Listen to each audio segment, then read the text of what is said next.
The fourth cluster of PTSD symptoms, what all of these symptoms have in common is they're all changes in arousal or reactivity. For example, people who have been traumatized might become more irritable, or more aggressive, maybe more reckless or self-destructive. In other words, more impulsive.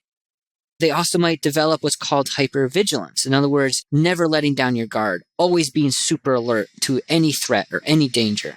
Also having an exaggerated startle response. In other words, quickly reacting if something comes to your attention or something scares you.